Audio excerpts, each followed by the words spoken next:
Main হত্যাকাৰী হ'ল হিমন্ত বিশ্ব শৰ্মাই।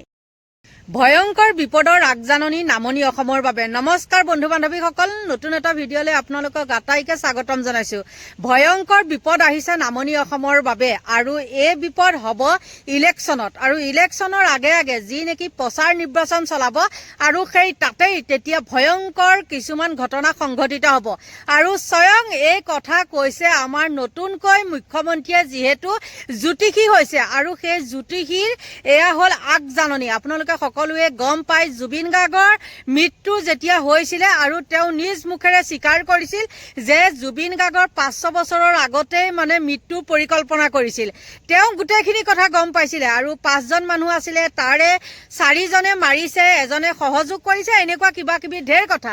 কিন্তু এইবাৰ নামনি অসমত হ'ব মানে ভয়ংকৰ বিপদ আৰু ইলেকশ্যনৰ আগে আগে তাত হ'ব নানানটা মানে ঘটনা। আৰু এই কথা নিজ মুখেৰে স্বীকাৰ কৰিছে আমাৰ নতুন জ্যোতিষী মুখ্যমন্ত্ৰীয়ে। কাৰণ মুখ্যমন্ত্ৰীয়ে সকলোখিনি কথা জানে, তেওঁ একেবাৰে সৰ্বা বুলি কৈছোঁ নহয় আপোনালোকক। প্ৰতিটো ভিডিঅ'তে কওঁ যে মুখ্যমন্ত্ৰী আমাৰ সৰ্বা আৰু তেওঁ এতিয়া নতুনকৈ জ্যোতিষী শাস্ত্ৰ আৰম্ভ কৰিছে। সেইকাৰণে তেওঁ মানে এইখিনি কথা ব্যক্ত কৰিছে আৰু তেওঁ কৈছে যে তাত বোলে একদম কোটি কোটি টকা মানে টিকট বিক্ৰী হৈছে বুলি কৈছে। এতিয়া কি টিকট বিক্ৰী হৈছে, কি হৈছে, তেওঁ আচলতে আওপকীয়াকৈ কৈছে যে কংগ্ৰেছৰ টিকটৰ কথাকে ক'ব লাগিব, নহ'লেনো আৰু কাৰ কথা ক'ব, নহয় জানো।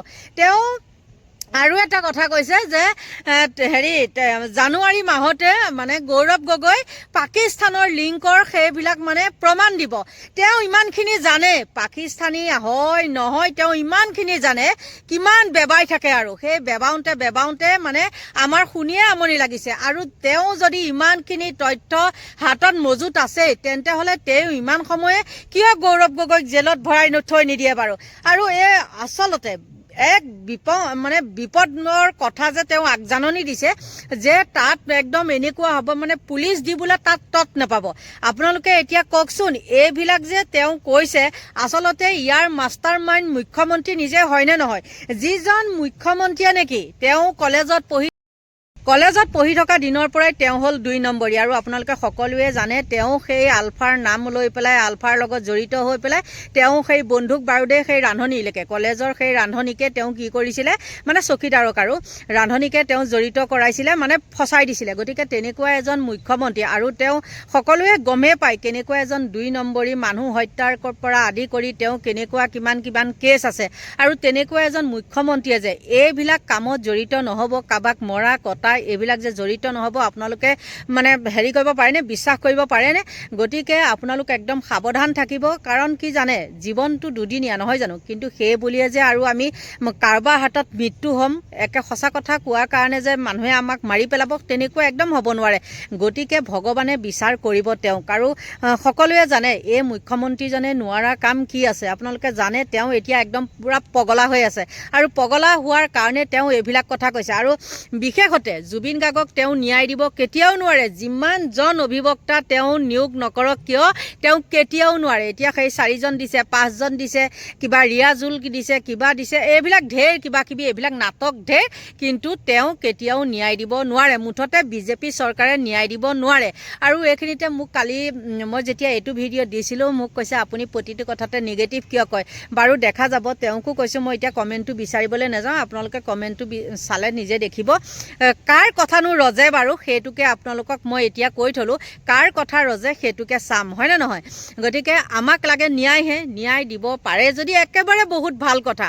আৰু তেওঁ ন্যায় নামত কি কৰিছেতো আপোনালোকে গম পায়ে। আৰু ইতিমধ্যে তেওঁ 5 কোটি টকা দি পেলাই মানুহখিনিক মানে দেখাইছে যে আমি মানে জুবিন গাৰ্গৰ ন্যাসৰ কাৰণে আমি 5 কোটি টকা দিলোঁ। কিন্তু সেই ন্যাসৰ নামত কোনে সেইবিলাক ঘোটালা কৰিব আপোনালোকে গম পায়। আৰু সেই ন্যাসত কোন জড়িত হয়তো আপোনালোকক ক'ব নালাগে আৰু সকলোৱে জানে, জানি পেলাই কিন্তু চবেই চুপচাপ বন্ধ হৈ থাকে। আৰু এজন মুখ্যমন্ত্ৰীয়ে জুবিন গাৰ্গৰ যেতিয়া মৃত্যুৰ কথা আগতীয়াকৈ গম পাইছিলে, কিন্তু তেওঁ একো ব্যৱস্থাহে নকৰিলে। আৰু এতিয়া নামনি অসমতো তেওঁ জানে একদম মানে পুলিচ দিও তত নাপাব, ভয়ংকৰ দুৰ্ঘটনা সংঘটিত হ'ব। কিন্তু তেওঁ এতিয়াৰ পৰাই কিয় তাত পুলিচ নিয়োগ নকৰে বা তেওঁ কটকটীয়া নিৰাপত্তা এতিয়াৰ পৰাই, যিহেতু ইলেকশ্যনলৈ আৰু কেইটা দিন আছে নহয় জানো, তেওঁ এতিয়া ঠিক কৰিব লাগে। কিন্তু সেইবিলাক নকৰে। তেওঁ মানে যিকোনো প্ৰকাৰে আকৌ কি কৰিছে, মানে বিজেপি চৰকাৰ আহক কথা নাই, কিন্তু আমাক মুখ্যমন্ত্ৰী চেঞ্জ লাগে, নহ'লে কোটি কোটি আমাৰ নাতি পুতিলৈকে টেটুত ধাৰ লগাই থৈ পেলাই গুচি গৈছে। আৰু তেওঁ যে এই ৰাস্তা ঘাটৰ বহু লোকে কয় ৰাস্তা ঘাটৰ বা আঁচনি নামত, আৰু এতিয়া দেখিছোঁ বহুত মাইকী মানুহো হৈছে। মাইকী মানুহ কি হয় জানেনে, মিটিঙলৈ নগ'লে ভাবুকি দিয়ে যে আঁচনি কাটি দিম, কিবা কাটি দিম, তেওঁলোকৰ বাপেকৰ ঘৰৰ পৰা দিছে নেকি? সেইবিলাক যে ভাবুকি দিয়ে তেওঁলোকৰ বাপেকৰ ঘৰৰ পৰা দিছে, বাপেকৰ সম্পত্তি দিছে নহয় জানো? তেওঁলোকে লোকৰ সম্পত্তিহে আত্মসাৎ কৰিছে, তেওঁলোকৰ বাপেকৰ সম্পত্তি আমাক দিয়া নাই। গতিকে আমাক ভয় খুৱায়ো লাভ নাই। আৰু মুখ বন্ধ কৰিব পাৰিব, তাৰ বাদে অইন একো কৰিব নোৱাৰে। মুখ বন্ধ কৰিলেও মানে কেনেকৈ কৰিব, এইবিলাক কিবা কিবি 2 নম্বৰী কৰি পেলাই 2 নম্বৰী কামততো তেওঁলোক পকাই।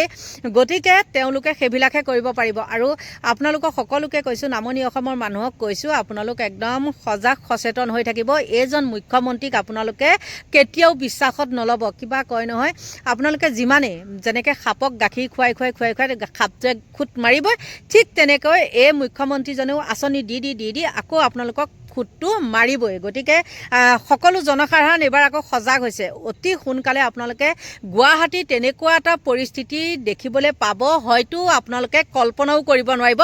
ময়ো আগজাননী আপোনালোকক দি থলোঁ, যদিহে সেই কামটো আৰম্ভ কৰে। গতিকে বন্ধু বান্ধৱীসকল, এইজন মুখ্যমন্ত্ৰীৰ মুখেৰে নিজে শুনক তেওঁ কেনেকৈ কৈছে কেনেকুৱা ভয়াৱহ পৰিস্থিতিৰ সৃষ্টি হ'ব নামনি অসমত। নিৰ্বাচনৰ আগত নামনিত হ'ব ভয়ংকৰ ঘটনা। এখনতো কিমান মাৰপিট হ'ব এবাৰ আপোনালোকে চাব। নামনি অসমত জনতা থাকিব নোৱাৰা পৰিস্থিতি হ'ব। নিৰ্বাচনৰ আগত নামনি অসমত হ'ব প্ৰচণ্ড মাৰপিট। হুলস্থুল হৈ যাব, ধুবুৰীততো মানুহ থাকিবই নোৱাৰিব। পৰিস্থিতি কোনেও ৰখাব নোৱাৰিব, লিখি ৰাখক। 4-5 জনৰ পৰা। আৰু ধুবুৰীততো প্ৰত্যেকটো সমষ্টিতে মাধৱ মাৰ হ'ব, এনেকুৱা পুলিচ দি মানে কণ্ট্ৰল কৰিব নোৱাৰিব। ৰাজহুৱাকৈ বৃহৎ ঘোষণা মুখ্যমন্ত্ৰীৰ। নিৰ্বাচনলৈ কেইটামান মাহ থকাৰ সময়তে বৃদ্ধি পাইছে নিৰ্বাচনী তৎপৰতা। নিৰ্বাচনৰ প্ৰচাৰ অভিযান চলাই গৈছে শাসক বিৰোধী উভয় দলে। নিৰ্বাচনৰ পূৰ্বে এইবাৰ ৰাজ্যত দেখিবলৈ পোৱা গৈছে কাহানিও নেদেখা ছবি। কোনোৱে যদি দল ত্যাগ কৰিছে, কোনোৱে আকৌ যোগদান কৰিছে অন্য দলত। সমান্তৰালকৈ এইবাৰ বিধানসভা নিৰ্বাচনৰ পূৰ্বে কংগ্ৰেছৰ বিৰুদ্ধে বিজেপি আনিছিল টিকটৰ নামত 3-4 কোটি টকা লোৱাৰ কথা। তাৰ মাজতে এইবাৰ মুখ্যমন্ত্ৰীয়ে ঘটাইছে বিস্ফোৰণ। এইবাৰ নিৰ্বাচনৰ পূৰ্বে নামনি অসমত হ'ব প্ৰচণ্ড মাৰপিট। কংগ্ৰেছৰ টিকটত বিতৰণৰ পিছতেই মাৰামাৰীৰ পৰা নামনি অসমক ৰখাব নোৱাৰিব কোনেও। সকলোকে লিখি ৰাখিবলৈ আহ্বান জনাইছে মুখ্যমন্ত্ৰী ডক্টৰ হিমন্ত বিশ্ব শৰ্মাই। মিয়া মুছলমান সমষ্টিত কংগ্ৰেছে 3-4 কোটি টকা ল'ব, আগতেও লৈছে, এইবাৰো নিৰ্বাচনত ল'ব বুলি বৃহৎ মন্তব্য কৰিছে ৰাজ্যৰ মুখ্যমন্ত্ৰী ডক্টৰ হিমন্ত বিশ্ব শৰ্মাই। ডাঙৰকৈ বিয়া পাতিছে, কেণ্ডিডেটৰ পৰা পইচা লৈছে, কি ক'ত হয় ভগৱান জানে। এইখনতো কিমান অফিচ ভাঙা যাব সেইটো আপোনালোকে সময়ত দেখা পাব। কিমান মানুহ ওলাব, মোৰ পৰাও পইচা লৈছিল, মোৰ পৰাও পইচা লৈছিল, মোৰ পৰাও পইচা লৈছিল। এতিয়া এই পইচা লোৱা ঘটনাবিলাক বা পইচা লোৱা মানুহবিলাকে যাতে টিকট নাপায়, মই ষ্টেটমেণ্ট দিয়াৰ পিছত কংগ্ৰেছে আল্টিমেটলি প্ৰিয়ংকা গান্ধীক চেয়াৰমেন পাতি দিলে টিকট দিয়াৰ কাৰণে, যাতে তলৰ মানুহবিলাকে টকা খোৱাৰ বদনামটো নোলায়। অকল কৰাপশ্যনটো মানে অলৰেডি এটা কেণ্ডিডেটত 3-4টা কেণ্ডিডেটে পইচা অলৰেডি দি দিছে। এইখনতো কিমান মাৰপিট হ'ব এবাৰ আপোনালোকে চাব। হুলস্থুল হৈ যাব, ধুবুৰীততো মানুহ থাকিবই নোৱাৰিব। 23টা সমষ্টি 3-4 কোটিকৈ, কিন্তু এজনৰ পৰা লোৱা নাই না, 4-5 জনৰ পৰা। আৰু ধুবুৰীততো প্ৰত্যেকটো সমষ্টিতে মাধৱ মাৰ হ'ব, এনেকুৱা পুলিচ দি মানে কণ্ট্ৰল কৰিব নোৱাৰিব। গতিকে কংগ্ৰেছ কাৰো বন্ধু নহয়, মিয়া মুছলমানৰো নহয়, অসমীয়াৰো নহয়, বঙালীৰো নহয়, হিন্দী ভাষীৰো নহয়, চাহ বাগিচাৰো নহয়। তেওঁলোক খালি নিজৰ কাৰণে আছে। এতিয়াতো এনেকুৱা পজিশ্যন মই নকওঁ, আৰু ক'লে তেওঁলোকে বেয়া পাব আৰু কিছুমান কথা। এতিয়া কোনোবাই মই ক'লো নহয় টিকট দিম বুলি। দেখিলে নিশ্চয় তেওঁ কেনেকুৱা ধৰণৰ কথা কৈছে, আৰু এইবিলাক ইমান ভয়ংকৰ কথা যে কৈছে।